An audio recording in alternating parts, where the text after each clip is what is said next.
Encore un cas de résolution d'équation dans le cas de ax plus b égale cx plus d, c'est-à-dire on a des constantes comme ça, ici, c'est des valeurs numériques, et des inconnus, qui sont des lettres. Ici, c'est x. Les vidéos d'avant, on a déjà vu des cas où on n'avait pas un plus 3, mais on avait dit déjà que quand on a des x qui se baladent, on a plusieurs x, on essaie de les rassembler tous du même côté, et tous les nombres, on essaie de les mettre d'un autre côté pour pouvoir avoir la valeur numérique de l'inconnu. Okay, on cherche quelle est la valeur de x pour lequel tout ça c'est vrai. D'accord? Donc, on s'y remet. Donc moi, je veux mettre les x tous à gauche. Comme ça. On pourrait mettre tous les x à droite, mais moi, je vais mettre tous à gauche. Donc pour mettre tous les x à droite, je passe mon 7x entier. Hein. Donc là, j'ai un 7 qui multiplie x, je le mets à droite. Donc comment je fais pour enlever le 7x ici et le faire apparaître à gauche? J'enlève, je vais le faire apparaître là, pardon, sur cette ligne-là, 1 moins 7 ici, x, pardon, et 1 moins 7x à droite. J'espère que vous le verrez à l'écran, c'est pas sûr. Et 7x plus 3, ok. Donc là, j'ai bien le 7x moins le 7x qui s'annule, j'ai un plus 3 qui reste ici, je vais le mettre ici direct. Et donc je vais juste réécrire ça, donc 8x moins 7x, on peut le faire tout de suite.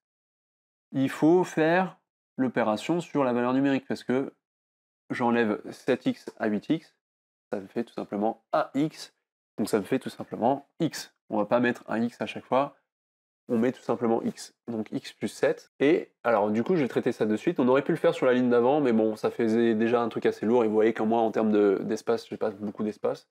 Je vais enlever le plus 7 maintenant. Et pour enlever le plus 7, il faut que je fasse moins 7. Et si je le fais à gauche, je fais bien évidemment à droite.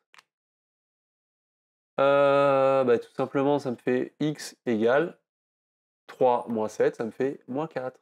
Ok? Je mets mes petites équivalences pour montrer que je suis bien sur le même calcul. Et ma solution de l'équation, c'est moins 4. Alors, un moyen de vérifier que mon moins 4 est bien la solution de l'équation, je le remets là-dedans. Donc ça, vous pouvez le faire à la calculatrice rapidement à la fin, quand même, pour être sûr. Donc j'ai 8 fois moins 4, ça me fait moins 32. Moins 32 plus 7, ça me fait moins 25. Donc ici, donc là, j'ai moins 25. Ici, j'ai 7 fois moins 4, ça me fait moins 28. Moins 28 plus 3, ça me fait moins 25 aussi. Moins 25 égale moins 25, on est bueno. Alors, on se fait encore un dernier cas de cette compétence sur une prochaine vidéo. Ça va être des cas avec, je pense qu'on va mettre des petites fractions, des trucs assez sympas. Faites les exercices, faites-le. Ça, c'est vraiment, il faut le maîtriser, faire du calcul pour être sûr. On fait souvent des erreurs de calcul aussi, donc ça arrive. Donc il faut être bien rigoureux, bien concentré, étape par étape. Et à vous de jouer. Salut, ciao!